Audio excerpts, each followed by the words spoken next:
I grew up in Colombia, South America, where my dad was from. And so now I call or we call uh, New York City home. I was born in Seoul, South Korea. I was adopted when I was 3 months old, grew up in the Boston area, and now New York City is home. Very international.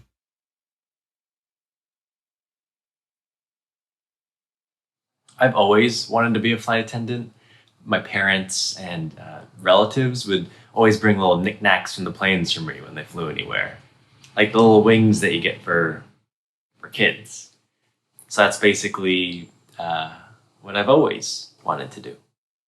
And I wanted to be a pilot, or so I thought. And, you know, uh, got my 2 year degree in aviation. But eventually I lost interest in it. And it's just kind of, it didn't seem to mesh with me. And so I decided I was going to continue my career as a flight attendant. And here we are. Many years later.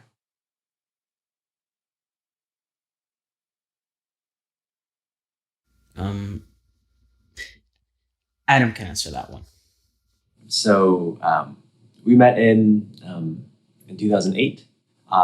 When I started, he was an initial training instructor. We There was an obvious attraction during training. So when training was over, then we actually started talking because it was allowed at that point. So we went on our first date, and um, that's kind of how we started. Um, You did say we went on our first date after training ended? yes. Okay. So we started flying together. It was really nice to be able to kind of have dates all around the world. And we get along very well. So we've spent many times 24/7 together. People are always just like, "Oh, I need to get away from my husband, or I'm going to need to get away from my wife or my significant other." But with us, it's actually we feel I feel empty.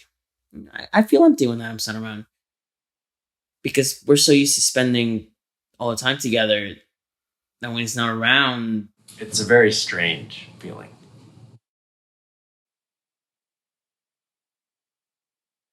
I feel that I've always known I was kind of part of an essential part of society of connecting people. I have a little bit of a different take. I just kind of feel a little like I don't feel it's necessarily right to call myself an essential worker. I'm not saving anyone's life. I'm just, I'm facilitating people getting from point A to point B. Not to diminish the job that I do or that we do, but nobody's gonna die if they don't fly. It's a different level of essential. A different level of essential. Yeah. The government provided the airline industry with the CARES Act, which meant that they would provide them with loans provided they did not lay off any employees involuntarily through September 30th. Now, October 1st has come, and now they've started laying people off. And that's what happened in our case. Due to my seniority, I have my full schedule. Due to Adam's seniority, he had 2 options. What I took, which is a schedule where you stay employed by the company, you keep all of your medical, dental benefits. You have to continue paying union dues, and you you get paid 0 hours per month, and that's what I took. And that was a really stressful time for me personally because we don't know how long this is going to last. So now we had to rely on the unemployment systems. The process, even though it's online, was so overwhelmed. The New Jersey Department of Labor, its website, that it took forever. I had to wait 2 months to get my first check from unemployment. And the system itself wasn't set up for COVID either. I mean, the questions you had to answer, they were asking why you left the job or why you got let go or whatever it was. And if you're looking for work, and of course, I mean, there's no work to have when you're when everything is shut down. But then we got sick. I got sick on March 17th, and then for the next 2 weeks, we were homebound. We had got undone our grocery shopping the day I got in from Zurich and got sick. I went to the grocery store and made sure with a mask and made sure I got whatever else we needed. And just to make sure, when he went to the grocery store, he was not feeling sick. No, I was feeling fine. He came home, he was fine for a couple of hours, and then later in that evening started getting sick. It started hitting me, and it hit me fast. Then 3 days later, he was sick as well. You know, it was a slow pace around the house. We felt pretty badly. We got hit hard. We have different things, different theories where we got it. Just before we got sick, Hugo had been in Florida for a trip. And then we went to Madrid, and we were one of the last flights out of Madrid before they shut down. And we had a plane load of Americans who had been traveling all over Spain the past couple of weeks and who could have easily had COVID because obviously it was a hot spot then. And there were no masks or precautions being taken at the time. But on the Madrid layover, I remember Hugo had a little cough that I kind of jokingly said, "Oh, it was Rona." The Rona was attacking. And then after that, I went to Switzerland, and then the day I came back from Switzerland, I was feeling fine. But then that evening, I spiked a fever. And for me, I think the more plausible situation was I had, as Adam mentioned, I had a Florida layover before going to Madrid together. I was in Fort Lauderdale, and two friends of mine, they were a couple, that had picked me up to go to dinner. And I remember going to this very packed place. And every time I kind of grabbed the bottle of the ketchup and I squeezed the ketchup onto the fries or onto the burger, and it's never been cleaned, right? And I remember saying, if anyone's going to catch coronavirus, it's going to be me right here because I've touched that bottle and there's been probably 1,000 people that have touched that bottle today. We felt like we needed to keep our blood moving and we needed to do stuff. We watched on YouTube some of those, like the old grandma chair exercises, like the chair aerobics videos. And we had like half-liter water bottles and we were doing it here. We could barely get through a 20-minute. We had no energy. It was bad. We were like zombies.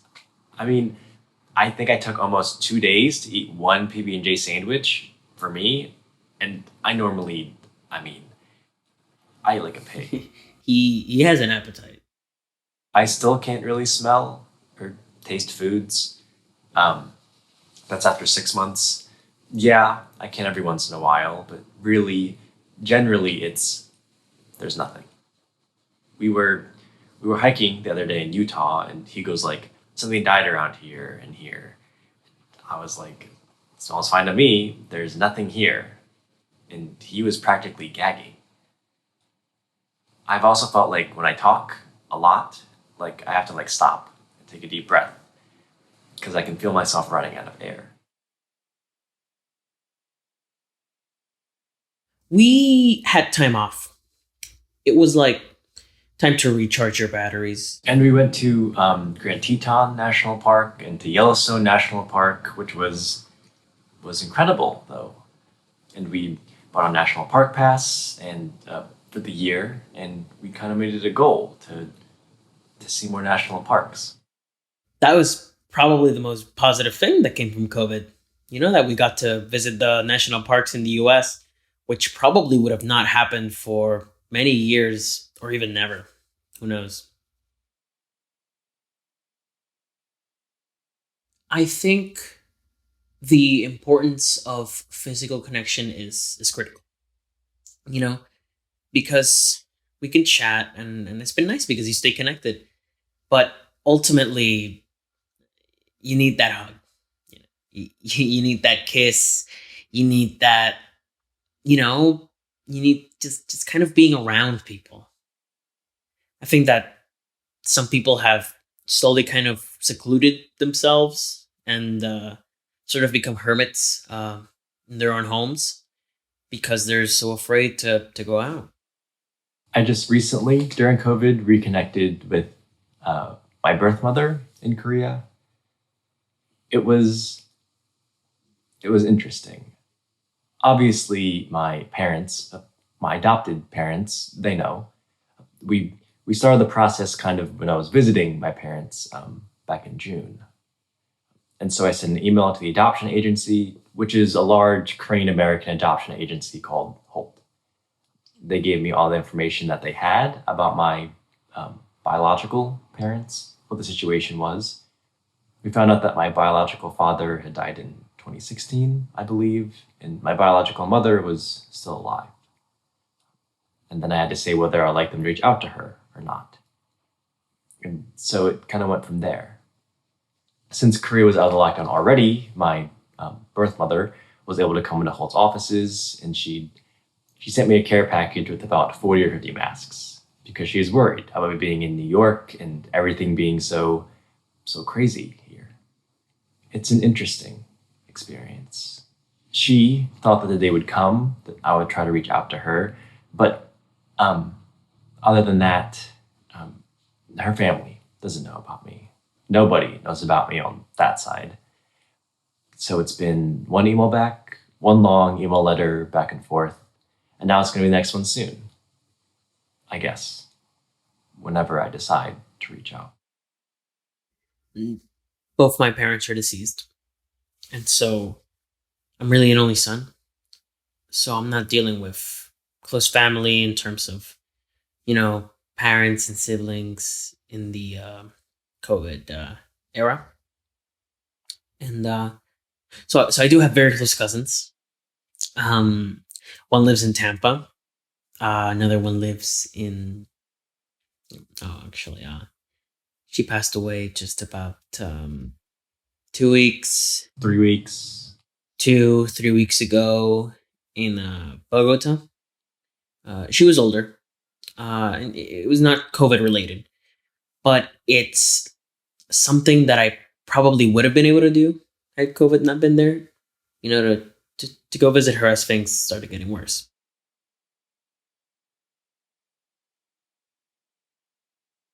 I think a little bit of the anxiety has gone down just because we know.